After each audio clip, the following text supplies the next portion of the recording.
Yes, habari mambo vipi mtazamaji wa Bombile Channel, popote pale ambako unatazama na kufuatilia taarifa mbalimbali. On the microphone Togela official Rose D, karibu kuna habari za udaku na burudani.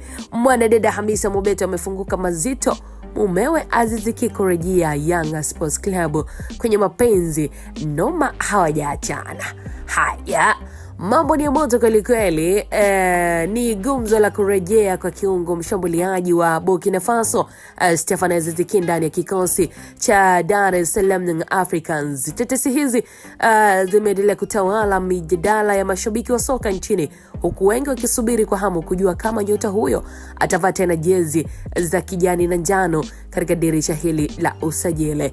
Tetesi hizo zilianza kusambaa kwa kasi mwishoni mwa wiki iliyopita baada ya baadhi ya kurasa za michezo na wadau wa soka kudai kuwa Yanga inafanya mipango ya kumrejesha kiungo huyo aliyewahi kuwa tegemeo kubwa la timu hiyo kabla ya kuhamia nchini Morocco kwa mwaka 2025. Kutokana na gumzo hilo, mashabiki wengi wamekuwa wakimiminika kwenye mitandao ya kijamii ya Hamisa Mobeto ambaye ni mke wa Stephane Azizi Ki, wakitaka kufahamu na kujua ukweli wa taarifa hizo. Amezungumza Hamisa na amesema kwamba amepokea ujumbe nyingi kutoka kwa mashabiki wanaouliza kuhusu hatima ya mume wake, lakini akaweka wazi kuwa hana taarifa zozote za kuwajibu. Katika nukuu anasema, ninapata meseji nyingi sana za watu na kwenye comment ninapoposti kitu kwa akaunti yangu ya Instagram wakiniuliza kama Azizi anarudi Yanga kucheza ama vipi. So kweli ni kwamba hata mimi naona hizo taarifa kama zinavyosambaa mitandaoni, lakini kwenye hilo sina jibu la kuwapa kwa sababu sina taarifa rasmi za kuthibitisha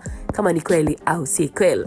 Baada kauli hiyo ya Hamisa Mobeto imezidi kuongeza hamu ya mashabiki wa Yanga ambao wameendelea kuamini huenda klabu hiyo ikafanya usajili mkubwa au kumrejesha mmoja wa wachezaji waliowahi kuipa mafanikio makubwa sana katika miaka hivi karibuni.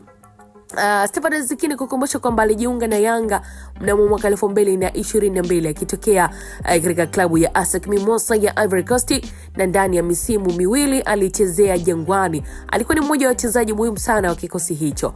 Mbali na kuchangia ubingwa wa ligi kuu bara na kombe la shirikisho FA, alisaidia pia Yanga kufikia fainali ya kombe la shirikisho Afrika msimu 2022-2023, mafanikio yaliyomfanya kuwa kipenzi cha mashabiki wa wananchi.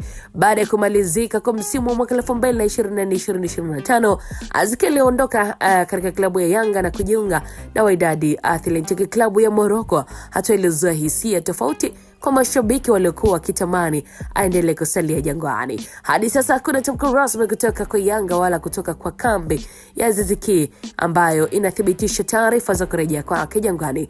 Hata hivyo, gumzo hilo limeendelea kuteka hisia za mashabiki wengi, wakiamini kuwa kama usajili huo utakamilika utakuwa miongoni mwa dili kubwa zaidi dirisha hili la usajili katika klabu ya Dar es Salaam Young Africans. Bana, ni tamati mtazamaji, mwana michezo, mpenzi wa soka katika klabu ya Yanga, unalipenda kuzungumza kuhusiana na Stephane Azizi Ki kurejea tena katika klabu hiyo na kuendelea kukipiga kweli kweli.